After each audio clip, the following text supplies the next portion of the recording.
Hello, मैं हूँ हरप्रीत। आज कुछ ऐसे स्पीच थेरेपी के आइडियाज़ आपके साथ शेयर करूँगी जो डेफ़िनेटली बच्चों को स्पीच में हेल्प करेंगे क्योंकि स्पीच एक बहुत ही इम्पोर्टेंट डेवलपमेंटल माइलस्टोन है। अगर बच्चों को स्पीच को लेकर इश्यूज़ हैं तो एक बहुत बड़ी प्रॉब्लम है। बच्चे जब तक खुद से अपने आप को एक्सप्रेस करना नहीं शुरू करते हैं, बच्चे बोलना शुरू नहीं करते हैं, तो हमारा ये कंसर्न मेन रहता है कि बच्चा बोले, कुछ तो बोले। कई बार बच्चों के फर्स्ट वर्ड सुनने के लिए भी हम तरस जाते हैं कि बच्चा कुछ तो बोले। बट कई बार सिचुएशन कुछ ऐसी होती है, हालात कुछ ऐसे होते हैं या मैं कहूँ कि एनवायरनमेंट कुछ ऐसा है या कुछ हम कमियाँ कर रही हैं जिस वजह से बच्चों में स्पीच डेवलपमेंट नहीं होती है। या फिर हमें कौन-सी बातों का ध्यान रखने की ज़रूरत है, अगर हम चाहते हैं कि हमारे बच्चे की स्पीच सही एज में आनी शुरू हो।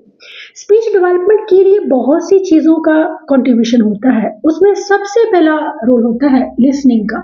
Listening is the first step कि बच्चा आपको सुन रहा है, जब आप उससे बात कर रहे हैं तो ये मोस्ट इम्पोर्टेंट चीज़ है कि बच्चा आपको देखे, कुछ ना कुछ अपने वे में वो रिस्पॉन्ड करे।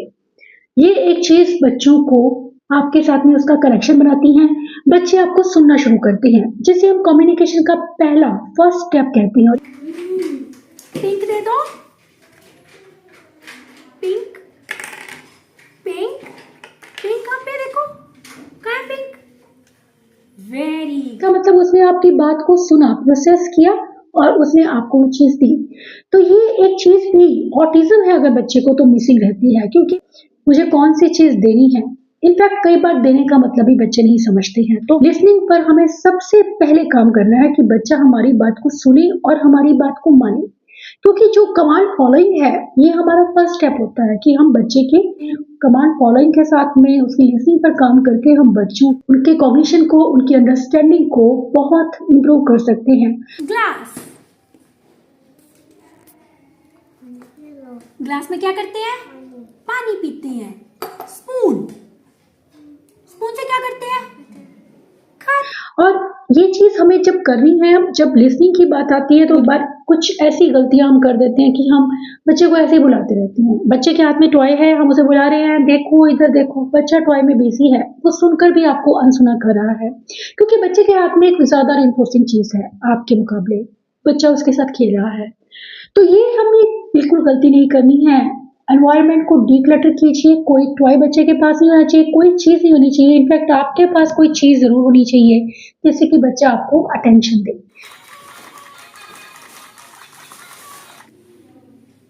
लेना पॉइंट करो, पहले बोलो दो। इसे हम कहते हैं कि बच्चे की लिसनिंग पर काम करना। जैसे कि आपने बोला देखो, आपने बटन ऑन किया, टॉय में मूवमेंट हुई, लाइट ऑन हुई, तो बच्चे ने आपको देखा, तो देखो का बिहेवियर बच्चे का बढ़ेगा। तो हम बच्चों के बिहेवियर को रिइंफोर्समेंट के साथ में उनके बोलने के बिहेवियर को बढ़ा सकते हैं कि अगर बच्चे ने कुछ भी अपनी तरफ से एफर्ट किया है, उसने सिर्फ आपके कहने पर देखा है आपको, तो ये एक बहुत बड़ी बात है। आप उसी वक़्त बच्चे को रिइंफोर्स कीजिए। इसे हम कहते हैं रिइंफोर्समेंट और ये बहुत अच्छा वर्क करता है, स्पेशली जिन बच्चों को लिसनिंग को लेकर इश्यूज़ हैं। बच्चे आपकी बात को एक बार में नहीं सुनते हैं, तो कोशिश कीजिए कि बच्चा आपकी बात को एक बार में सुने। आप बार-बार रिपीट मत कीजिए क्योंकि जब आप बार-बार रिपीट करते हैं, तो बच्चे को आदत बन जाती है कि ये 4-5 बार बोलेंगे, रिपीट करेंगे तब मैं बात मानूँगा। हमें फर्स्ट टाइम पर ही बच्चे को कमांड फॉलो के लिए ज़रूर एनकरेज करना है और जब बच्चे आपकी बात को मानते हैं तो उन्हें रिइंफोर्स करना बिल्कुल मत भूलिए। ये तो था हमारा फर्स्ट स्टेप कि बच्चे को हमें लिसनिंग पर कैसे काम करना है। सेकंड स्टेप होता है कि एनवायरनमेंट को किस तरह से हमें रखना है। एनवायरनमेंट का मतलब है कि जब आप स्पेशली बच्चे की स्पीच पर काम करते हैं, मान लीजिए बच्चे को ऑटिज़्म है। ऑटिज़्म में डिस्ट्रैक्शंस, बच्चों को सेंसरी इश्यूज़ इतने ज़्यादा होते हैं कि बच्चे आप पर फोकस ही नहीं कर पाते हैं क्योंकि उनके पास आस-पास माहौल में शोर है, आस-पास ऐसी चीज़ें हो रही हैं। स्पेशली टीवी की अगर मैं बात करूँ, अगर आपका टीवी ऑन है तो ये एक बहुत बड़ी ऑब्स्टेकल है आपके बच्चे की स्पीच डेवलपमेंट में। क्योंकि बच्चा जब टीवी चल रहा है तो बच्चों के लिए वो ज़्यादा रिइंफोर्सिंग है। बच्चे टीवी को देखना ज़्यादा पसंद करते हैं, आपको नहीं देखते हैं। तो ये एक चीज़ भी बच्चों में लिसनिंग को कम करती है, उनमें स्पीच को कम करती है क्योंकि जिन बच्चों को टीवी स्क्रीन का एक्सपोज़र मिलता है, उसकी वजह से बच्चों में वर्चुअल ऑटिज्म के केसेस बहुत ज़्यादा देखने को मिले हैं। तो आप ये खुद ही समझ सकते हैं कि टीवी से बच्चों में कोई स्पीच डेवलप नहीं होती है, लैंग्वेज नहीं आती है, बल्कि बच्चों में जब आप इंटरेक्शन करते हैं उनके साथ में, तब बच्चों में लैंग्वेज डेवलप होनी शुरू होती है। क्योंकि बच्चों को समझ आता है कि मुझे कौन-सा वर्ड कहाँ और कैसे यूज़ करना है। बच्चे नॉर्मली जो स्क्रीन में देखते हैं वही चीज़ें सीख जाते हैं। उससे ही हम कहते हैं कि बच्चे की रोट लर्निंग होगी। जैसे 1 के बाद 2 आएगा, 2 के बाद 3, ये चीज़ें उन्हें पता है, लेकिन अगर पूछ लिया जाए कि 5 के बाद क्या आएगा, तो वो चीज़ें बच्चों को नहीं पता है। हमें ये चीज़ों पर काम करना है और ये चीज़ें कोई टीवी या कोई फ़ोन नहीं सिखाएगा, उसे ये चीज़ें आप खुद सिखाएँगे। क्योंकि जब बच्चे जो आपके साथ में फ़ेस टू फ़ेस इंटरेक्शन में सीखते हैं, जो बच्चे प्ले वे में आपके साथ सीखते हैं, वो किसी भी टीवी से नहीं सीख सकते हैं, किसी भी फ़ोन या किसी भी ऐप से नहीं सीख सकते हैं। Card up, card down, up, down, up, down. Up करो कर को, up करो कर को, up, good, down, nice, 5, give me 5. तो हमें स्पेशली अगर आपका बच्चा 5 से 6 साल की उम्र में हो चुका है और बच्चा नहीं बोलता है, तो टीवी को तो बिल्कुल हम ज़ीरो कर देंगे, ताकि बच्चा हमें ध्यान दे। दूसरा, डिस्ट्रैक्शन फ्री रखिए एनवायरनमेंट को। ऐसा नहीं है कि बच्चा कहीं बाहर देख रहा है, कहीं बाहर से शोर आ रहा है। एक ऐसा रूम हो जहाँ पर शांत माहौल है, बच्चा आपको पूरा अटेंशन दे रहा है। ये एक चीज़ ना सिर्फ बच्चों के साथ में आपकी बॉन्डिंग बनाने में हेल्प करती है, बल्कि बच्चों में स्पीच इश्यूज़ को भी कम करती है। बच्चे बोलना शुरू करते हैं, क्योंकि बच्चे आपके लिप मूवमेंट को देखना शुरू करते हैं, जो चीज़ें वो देखते ही नहीं हैं। क्योंकि अगर आपने कुछ बोला है, बच्चा शायद उसने आपके फेस को देखा नहीं। मेक श्योर कि बच्चा आपके फेस को, आपकी माउथ की मूवमेंट को ज़रूर देखे, क्योंकि जब तक बच्चा आपकी माउथ की मूवमेंट को नहीं देखेगा, बच्चा बोलना सीख नहीं पाता है। क्योंकि बच्चा जानते नहीं कि मुझे किस तरह से मुँह को अपनी मूव करना है, किसी भी साउंड को प्रोड्यूस करने के लिए, किसी भी वर्ड को प्रोड्यूस करने के लिए। थर्ड जो हमारा इम्पोर्टेंट स्टेप है, वो है कि बच्चों को नॉन वर्बल कम्युनिकेशन सिखाना। इसे हम प्री वर्बल भी कहते हैं। जब बच्चा आपका बिल्कुल नहीं बोलता है, तब हम बच्चे को किस तरह से उसे अपने साइंस को, अपनी पॉइंटिंग को कहाँ यूज़ करना है, कैसे यूज़ करना है। येलो कंटेनर में डालो, येलो को कंटेनर में डालो, ब्लू दो, ब्लू दो, ब्लू, ब्लू दो, रेड को कंटेनर में डालो, रेड को कंटेनर में, गुड जॉब।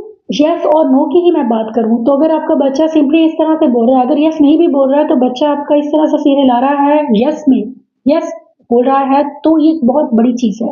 क्योंकि बच्चा मीनिंगफुल वे में आपके साथ में कम्युनिकेट कर रहा है। कम्युनिकेशन के लिए स्पीच का होना बहुत ज़रूरी नहीं है। ज़रूरी ये है कि बच्चा आपके साथ में इंटरैक्ट करे, आपकी बातों का आंसर करे। अगर बच्चा लगातार बोलता जा रहा है और आपकी बात सुन नहीं रहा है, समझ नहीं रहा है, तो उस स्पीच का कोई फ़ायदा नहीं है। स्पीच का फ़ायदा तब है जब आप बच्चों के इन बेसिक स्किल्स पर काम करें, बच्चों के प्री वर्बल स्किल्स पर काम करें, उन्हें जेस्चर्स, पॉइंटिंग, फेशियल एक्सप्रेशन की समझ होना, ये सब चीज़ें सिखाना ज़रूरी है कि मुझे दूसरों की बात को सुनना है, फिर बोलना है।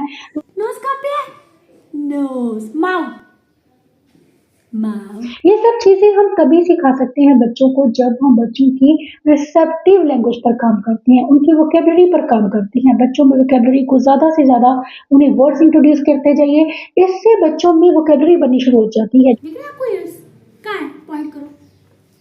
ये देखो इसके ईयर्स। लैंग्वेज डेवलपमेंट का एक बहुत इंपॉर्टेंट स्टेप है, और जब बच्चों में वोकैब्युलरी बननी शुरू होती है, तो बच्चे बोलना शुरू करते हैं। नेक्स्ट स्टेप है कि हम बच्चे को जब कम्युनिकेशन पर काम करते हैं, तो हम बच्चों को लगातार कुछ और चीज़ें सिखाते हैं, जैसे कि रेड, ब्लू, ये देखो ये येलो। हम बच्चे को कम्युनिकेट करना सिखाना भूल जाते हैं कि अपनी चीज़ को कैसे बताना है। अगर भूख लगी है तो किस तरह से बताना है। हम बच्चों को कोशिश करेंगे कि हम पहले मीनिंगफुल कम्युनिकेशन बच्चों को सिखाएं। वो चीज़ें जो डेली रूटीन में बच्चे को यूज़ करनी है, जैसे कि बॉल के साथ प्ले करना है तो प्ले और बॉल, खाना खाना है तो प्लेट एंड रोटी, पानी, टॉयलेट। ये बेसिक चीज़ें बच्चों को पहले ज़रूर सिखाइए कि हम पहले हम और चीज़ें बच्चों को, ये देखो ये स्क्वायर है, या देखो ये सर्कल है, ये चीज़ें हम बाद में सिखाएंगे लेटर ऑन, लेकिन पहले हम बच्चों को वो चीज़ें सिखाएंगे जो बच्चों के लिए बहुत ज़रूरी है, जिन्हें हम फंक्शनल स्पीच कहते हैं। लेना है? पॉइंट करो, बोलो दे दो, दे दो। क्योंकि फंक्शनल स्पीच अगर आपका बच्चा किसी ना किसी वे में आपको कम्युनिकेट कर रहा है, तो ये एक बहुत बड़ी अचीवमेंट है बच्चों की स्पीच और लैंग्वेज डेवलपमेंट के लिए, क्योंकि इसके ये चांसेस होते हैं कि जब आपका बच्चा बोलेगा तो वो बिल्कुल सही से बोलेगा। नेक्स्ट स्टेप है कि आप बच्चे को फ्रिज के ऊपर ही मैग्नेट्स लगाकर उसके ऊपर पिक्चर्स पेस्ट कर दीजिए। फ्रिज के ऊपर मैग्नेट्स का जैसे खाने का पिक्चर है, पानी का पिक्चर है, 3-4 ऐसी चीज़ें, बिस्किट है, वो पिक्चर्स के साथ में बच्चे आपके साथ में कम्युनिकेशन करना शुरू करते हैं कि कुछ चाहिए तो फ्रिज में ही आपने वो चीज़ें, वो मैग्नेट्स लगा रखे हैं, तो बच्चा उनमें से आइडेंटिफाई करके आप उसे पूछ सकते हैं कि क्या चाहिए, तो बच्चा आपको बता सके कि मुझे ये चीज़ चाहिए।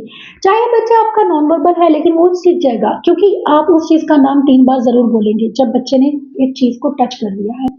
इससे बच्चे मांगना शुरू कर देते हैं, जो कि बच्चों के कम्युनिकेशन का फर्स्ट स्टेप है और ये बहुत ज़रूरी स्टेप है। नेक्स्ट वन है कि बच्चों के साथ कम से कम आधे घंटे का एक सेशन ज़रूर रखिए, जिसमें आप बच्चों के साथ में फेस टू फेस इंटरेक्शन करिए। इसे आप प्ले थेरेपी कहिए, DIR फ्लो टाइम कहिए। इंटरेक्शन बच्चों के साथ में बहुत ज़रूरी है, उनके साथ में उनके लेवल पर बैठना, चाहे फ्लोर पर बैठना है या ऊपर भी बैठना है। बॉल दे दो। गुड। तो चॉइस, फेवरेट टॉयज को यूज़ करना, बच्चों की लीड को समझना कि बच्चा किस चीज़ के साथ खेलना चाहता है, उसे उसकी पसंद की चीज़ों को चूज़ कर दे देना, ये सब चीज़ें भी बच्चों में स्पीच लैंग्वेज को डेवलप करती हैं। क्या लेना है? One car. वो कोशिश कीजिए कि वो क्या बोल रहा है, उसे एनकरेज कीजिए, डिस्करेज मत करिए। अगर बच्चे ने सही से नहीं कोई वर्ड बोला है तो उसे करेक्ट करके बोलेंगे। आप ये नहीं बोलेंगे कि नहीं ये ऐसे बोलना है, आप खुद उसे सही से बोलेंगे। मान लीजिए बच्चे ने बॉल की बजाय कॉल बोला है तो आप उसे बोलेंगे बॉल। तो हम फोकस उस चीज़ पर करेंगे, लेकिन बच्चे को बिना ये रियलाइज़ करवाए कि वो कोई मिस्टेक कर रहा है। हमें ये चीज़ें जो एक हम बच्चों के साथ में बहुत ज़्यादा क्वेश्चनिंग करते हैं, उसको भी अवॉइड करना है और बच्चों के साथ में मीनिंगफुल वे में बात करनी है। मेक श्योर कि बच्चा अगर आपका नॉन वर्बल है तो कम्युनिकेशन के लिए आप बच्चों को कार्ड्स दे सकते हैं। अच्छा, रेड कलर का फ्रूट तो मुझे कौन सा है? इससे आप बच्चों की स्पीच डेवलपमेंट पे भी काम करते हैं। जैसे आपने बोला बॉल, बा बा बॉल। अगर आपका बच्चा बा सही से नहीं बोलता है, तो कुछ भी नहीं बोलता है, तो आपका जो फर्स्ट वर्ड है बॉल, आपने ऐसे नहीं बोला, आपने बोला बा बा बॉल। तो ब ब बच्चा आपको ज़रूर नोटिस करता है। आप बबल्स को ले सकते हैं, आप बॉल को ले सकते हैं, जो भी चीज़ आपके बच्चे को पसंद है।